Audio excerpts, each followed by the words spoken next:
안녕하세요. 신우의 말도 안 되는 부탁에 고통받고 있는 30대 여성입니다. 저는 지금도 제가 왜 이런 문제에 시달려야 하는 건지 모르겠어요. 물론 이젠 안 보고 살기로 마음먹었으니 그 이유를 굳이 알아내서 이해할 필요는 없겠지만요. 그래도 저도 뭣도 모르고 당해서 그런가 가슴에 응어리가 져서 하소연이라도 해야겠습니다. 신우도 남들 사연 듣는 거 좋아하는 눈치던데 이것도 꼭 듣고 뭐라도 깨닫는 바가 좀 있으면 좋겠네요. 남편과 저는 동갑으로 27살이 되던 해 지인의 소개로 만났습니다. 남편은 어땠는지 모르겠지만 저는 적어도 결혼을 생각하고 만난 것은 아니었어요. 그런데 1년 2년 작은 문제 하나 없이 주변 사람들이 부러워할 만큼 예쁜 연애를 했고 그렇다 보니 자연스레 결혼 이야기도 나누게 되더라고요. 그리고 사귄 지 3년이 넘어가면서 남편이 먼저 정식으로 프로포즈를 해왔습니다. 결혼하면서 친정에서 1억을 해주신 반면 시댁에서는 아무것도 안 해주셨어요. 그리고 저는 왜 아무것도 안 해주시냐 묻지 않았고 남편도 껄끄러운 부분이라 그런지 저에게 미안하다는 말만 할 뿐 무슨 상황인지는 설명해주지 않더라고요. 그런데 그 이유를 식을 올리고 나서야 알게 되었습니다. 저희 어머님 아버님은 두 분 다 공직에 계셨는데 그로 인해 당신들 직업에 대한 자부심이 상당했어요. 그 시절에 대학물 먹은 사람이 얼마나 되는 줄 아냐는 말씀도 곧잘 하시는 분들이셨고요. 반면에 저희 친정부모님은 아버지가 고졸, 어머니가 중졸이신데 그건 두 분 다 시골 그것도 깡촌 출신의 장남장녀세요. 그렇다 보니 밑에 줄줄이 딸린 동생들을 가르치려면 정작 당신들은 공부에 욕심을 낼 수 있는 상황이 아니었다 하시대요. 하지만 그런 어려웠던 시절과는 별개로 지금 저희 부모님은 남에게 아쉬운 소리 안 하고 살 만큼의 재산을 모으셨습니다. 저와 남동생 둘 다 유학까지 다녀오게 해주셨고 지금은 두 분이 더울 땐 추운 나라로 추울 땐 더운 나라로 여행을 다니실 정도는 되세요. 아무튼 그럼에도 불구하고 시댁에서는 이런 저희 친정부모님을 인정하기 싫으셨나 봅니다. 어쩌다 재산 이야기가 나오면 운이 좋았다는 둥, 그 시절에 부자 안 된 사람이 없다는 둥. 처음에는 솔직히 듣기가 어찌나 거북스럽던지 그러면 어머님 아버님은 부자 안 되고 뭐 하셨냐고 묻고 싶은 심정이었습니다. 지금이야 뭐 한 귀로 듣고 한 귀로 흘리는 수준이기도 하고 어머님 아버님도 그런 말씀해봤자 좋을 게 없다는 걸 아셨는지 별 말씀 안 하시지만요. 다시 본론으로 돌아가서 결론부터 말하자면 시댁은 금전적으로 지원을 해주실 여유가 없었는데 자존심 때문인지 절대로 그렇게 말씀은 안 하시고 대신에 저희 부모님이 어떤 분인지 한번 보려고 했답니다. 정말 당신 아들이 사윗감으로 마음에 들어서 결혼을 시키는 건지 아니면 괜찮은 집안에 딸 시집 보내고 싶어 그런 건지 어이가 없죠? 저도 정말 그 이야기 듣고는 어이가 없어서 기도 안 차더라고요. 막말로 차라리 제 남편이 무슨 의사 변호사쯤이나 되고 어머님 아버님이 장관급이나 되면 이렇게까지 억울하진 않았을 텐데요. 그리고 이 사실을 알았을 때 솔직히 아닌 게 아니라 결혼을 물을까 그 생각도 몇 번이나 했습니다. 남편한테 내가 어떻게 시부모님을 대해야 할지 모르겠다고 아무 일도 없던 것처럼 살 수 없을 것 같다고 차라리 헤어지자 했지요. 그런데 남편이 제 앞에서 무릎을 꿇고는 정말 미안하답니다. 남편 말로는 저희 부모님과는 반대로 늘 경제적으로 빠듯하게 사시다 보니 이상한 데서 오기를 부리신다며 저더러 이번 한 번만 이해해주면 안 되겠냐고 사정을 하더라니까요. 게다가 그런 와중에 저는 뜻하지 않은 임신 사실을 확인하게 되었습니다. 솔직히 애가 생겨서 그런지 제 마음도 약해지더라고요. 남편에게 한 번만 더 시부모님이 우리 부모님을 무시하시거나 말도 안 되는 말씀을 하시면 나도 그땐 참지 않을 거라고 단단히 일러두고 한 번만 넘어가 주기로 했네요. 그런데 임신을 하고 나서야 저는 신우가 불임이라는 사실을 알게 되었습니다. 저는 원래 남에게 관심이 없는 편이라서 신우가 결혼한 지 10년 차임에도 불구하고 애가 없다는 걸 알았을 때 그냥 그런가 보다 하고 별 생각은 하지 않았거든요. 그런데 알고 보니 20대 초반에 자궁 쪽 관련 수술을 하면서 애를 가질 수 없게 되었다대요. 그리고 이건 워낙에 사적이고 예민한 이야기라서 남편은 물론이고 시부모님도 저에게 하지 않았던 거고요. 그렇다 보니 제 임신 소식이 시댁에서는 그렇게 달가운 일은 아니었던 모양입니다. 다른 집 며느리들은 시부모님이 하도 연락을 해대고 참견을 해서 힘들다던데 저는 오히려 서운한 마음까지 들 정도로 연락은 고사하고 축하조차 제대로 받지 못했거든요. 특히 어머님께서는 제가 무슨 신우에게 큰 실수라도 할까봐 걱정이라도 되셨던 건지 그나마 몇 번 주고받지 않았던 연락에서도 제 안부보다는 말 조심해라, 너무 티내지 마란 소리만 몇 번씩 하셨어요. 입덧이 심해서 회사까지 관둬야 했던 며느리한테 속은 어떻냐 물어보는 대신 말이에요. 반면에 친정에서는 매달 100만 원씩 보내주시며 먹고 싶은 거 넌 없이 먹어라, 부족하면 또 보내주겠다 하셨고, 아이 키우는데 필요한 준비물들도 제가 말하지 않았는데도 알아서 사다 주시고 정말 여러 가지로 마음을 써주셨어요. 남편도 말은 안 했지만 자기가 보기에도 친정과 시댁에서 해주는 게 너무 차이가 나니까 민망해하는 눈치였지요. 그러다 어머님 생신이었습니다. 남편이 저 볼낯이 없어서 그랬던 건지 저도 왜 그런 건지 이유는 모르겠지만 어머님한테 생활비가 빠듯해서 이번 생신 때는 따로 용돈은 못 드릴 것 같다고 그랬던 모양입니다. 그리고 저는 그 일을 신우를 통해서 알게 되었어요. 상황을 전혀 모르고 있던 와중에 신우한테 연락을 받으면서 말이에요. 살림을 어떻게 하길래 시어머니 생일도 건너뛸 만큼 돈이 없어? 혹시 친정에다 퍼나르고 있는 건 아니고? 갑자기 그게 무슨 말씀이세요? 친정에 제가 왜 돈을 퍼날라요? 오히려 친정 부모님한테 여러모로 도움받고 신세지는 상황인데요. 그리고 어머님 생신을 누가 그냥 건너뛴대요. 모여서 밥 먹기로 했잖아요. 네가 얼마나 내 동생한테 눈치를 줬으면 그 착한 애가 올해는 용돈 못 드린다고 기가 죽어서 엄마한테 전화를 했다던데. 그러게 돈이 없으면 애를 갖지를 말지. 남들 하는 걸 다 흉내내고 살려니까 이런 일이 생기는 거 아니야? 형님, 지금 무슨 말씀을 하시는 거예요? 그리고 저는 돈 있어요. 돈 없는 건 형님 동생, 그러니까 제 남편이 없는 거죠.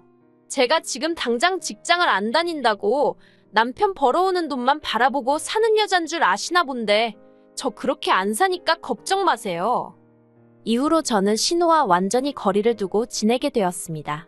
제가 출산을 했을 때도 신우는 축하 인사조차 없었고 저도 그럴 거라 예상하고 있었기에 서운한 것도 없었어요. 다만 문득문득 우리 애가 자라서 나중에 친가 쪽 친척이라곤 고모, 그러니까 신우 하나밖에 없는데 거기랑 대면대면할 상상을 하니 마음이 좋진 않았지요. 하지만 그런 생각도 잠시뿐이었지 그렇다고 제가 먼저 신우에게 연락하고 그러고 싶진 않더라고요. 그런데 제가 애를 낳고 얼마 되지 않았을 때 친정어머니가 큰 수술을 받게 되셨습니다. 자식이라곤 저와 남동생 하나뿐이었는데 남동생은 외국에서 살고 있다 보니 제가 나설 수밖에 없는 상황이었지요. 그래서 결국 좋고 싫고를 떠나 시어머니의 도움을 받을 수밖에 없었네요. 어머님은 상황이 상황이니만큼 알겠다 하셨지만 워낙 신우가 시댁에 자주 드나들다 보니 그게 걱정이신 눈치였어요. 그런데 이게 웬걸요? 남편에게 전해 들으니 신우가 애를 그렇게 예뻐하더랍니다. 눈을 떼지 못하더라며. 게다가 어머님은 신우가 마음 상해할까봐 걱정을 많이 하셨는데 오히려 애랑 너무 잘 놀아준다며 무척 즐거워하시더군요. 그리고 그때는 신우에게 그간 쌓인 안 좋은 감정은 온데간데 없이 같은 여자로서 안쓰러운 생각이 들더라고요. 본인 속은 얼마나 쓰리고 애달플까 싶어서요. 그래서 신우만 괜찮다면 종종 우리 애를 보여줘야겠다는 그런 생각을 하게 되었지요. 그런데 그게 화근이 될 줄은 몰랐습니다. 첫째 돌진하고 한 달 만에 저는 제가 둘째를 가졌다는 사실을 알게 되었어요. 생각해보면 돌잔치 하던 날도 속이 영 좋질 않아서 계속 콜라랑 사이다만 찾아대긴 했는데 솔직히 긴장해서 체한 줄로만 알았지 제가 임신 중일 거라곤 상상도 못했거든요.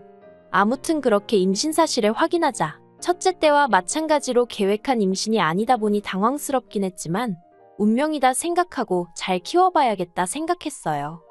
그리고 사실 임신 사실보다 저를 더 당황하게 한 건 첫째 때와는 완전히 다른 시부모님, 특히나 어머님과 신우의 반응이었습니다. 어머님은 둘이나 고생스러워 어떻게 키우냐며 저를 걱정하듯 말씀하시면서도 한편으론 저더러 고생했다며 몇 번이나 수고했다 고맙다 소리를 반복하셨지요. 그리고 그때만 해도 그 수고했다 고맙다에 설마 그런 뜻이 숨겨져 있으리라곤 상상도 못했는데 임신 7개월 차가 돼가던 시기에 신우에게 연락을 받았습니다. 신우가 저에게 허심탄회하게 단도직입적으로 할 말이 있다며 만나자고 하더라고요. 저희 집으로 오겠다면서요. 그래서 그러라 했습니다. 부쩍 애 본다는 핑계로 저희 집에 자주 오고 있었는데 솔직히 아무리 신우가 개과천선하여 저에게 잘해주고 있긴 했지만 그래도 저는 너무 불편했던 게 사실이에요. 그래도 못 오게 할 수도 없었으니 그냥 마음을 비운 상황이었달까요. 그런데 그런 신우가 저더러 혹시 둘째 낳으면 놔주면 안 돼? 그러대요. 저는 제 귀를 의심했습니다. 뭘 달라고 한 것 같은데 설마 애일 거라곤 생각을 못하고 뭐라고 했냐고 다시 물었어요. 그랬더니 옳게 애 낳으면 바로 놔주면 안 될까? 나 정말 고민 많이 하고 하는 말이야. 그러니까 무조건 안 된다고 하지 말고 한번 긍정적으로 생각 좀 해봐. 우리 시댁 알지? 그쪽에서도 남동생 애를 입양해서 키우는 거면 이해하겠대. 아예 피 한 방울 안 섞인 애 어디서 데려오는 것보단 낫다면서. 옳게도 바로 옆에서 볼 수 있으니까 덜 걱정될 거야. 제발 이번에 낳는 애는 놔줘. 나도 옳게처럼 엄마 소리 듣고 싶어. 솔직히 신우의 구구절절한 이야기를 듣는데 오죽하면 저런 소리를 할까 싶으면서도 한편으론 그래도 그렇지 사람이 돼서 그게 말이 되나 싶대요. 그래서 당연한 말이지만 안 된다고 했어요. 형님 마음이야 내가 알겠다고. 그런데 아무리 그래도 가족 간에 어떻게 애를 주냐. 남이라고 해도 못 주는 건 마찬가지지만 아무튼 안 된다고요. 그랬더니 이젠 신우도 이판사판이다 싶었는지 제 앞에서 어린애처럼 우는 게 아니겠어요. 왜 안 되냐면서 자기가 정말 잘 키울 자신이 있다면서 달리 표현할 만한 말이 없어서 그런데 정말 환장하겠더라니까요. 그리고 결국 신우는 눈물만한 10바가지는 쏟아내고 자기 집으로 돌아갔습니다. 신우를 돌려보내고 나서야 저도 긴장이 풀린 건지 있는 대로 진이 빠져서는 한동안 자리에서 일어날 수가 없었네요. 한편 얼마 지나지 않아 퇴근한 남편이 소파에 널브러진 저를 보고는 무슨 일이라도 있었냐며 안색이 너무 안 좋다는 거예요. 저는 고민 끝에 좀 전에 신우가 왔다 갔는데 나더러 이번에 낳는 애를 자기 달라더라며 신우와 나눴던 이야기를 전했습니다. 남편은 점점 얼굴이 울그락불그락 바뀌어 가더니 급기야 자기 누나더러 완전 미친 엑스 아니냐며 욕까지 하더라니까요. 하지만 상황은 그렇게 끝나지 않았습니다. 신우는 신우대로 어머님한테 이야기를 전한 건지 이튿날 연락도 없이 어머님이 저를 찾아오셨거든요. 그리고 처음엔 저는 어머님이 신우 대신 저에게 사과라도 하러 오신 줄 알았습니다. 어머님이 먼저 저더러 많이 놀랐겠다며 미안하다고 말문을 여셨으니까요. 그런데 그건 제 착각에 불과했습니다. 어머님은 몇 번이나 저에게 미안하다 하시면서도 사람이 궁지에 몰리면 별 생각을 다 하게 되는 법이라며 오죽하면 경우 바른 네 신우가 그런 소리를 했겠냐며 살살 신우 편을 들기 시작하셨어요.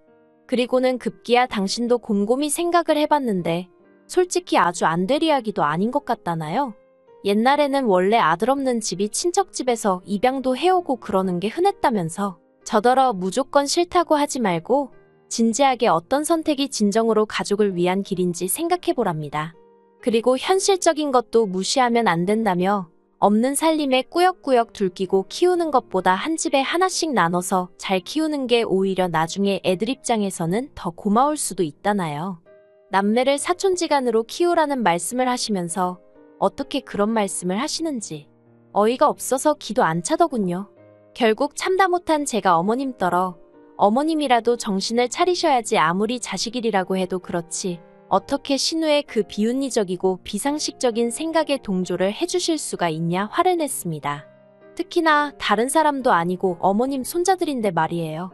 그랬더니 어머님은 외손주가 됐든 친손주가 됐든 다 당신 핏줄이니 누가 키워도 상관없다며 당신이 바라는 건 그저 당신 자식들이 고루고루 행복했으면 하는 거랍니다.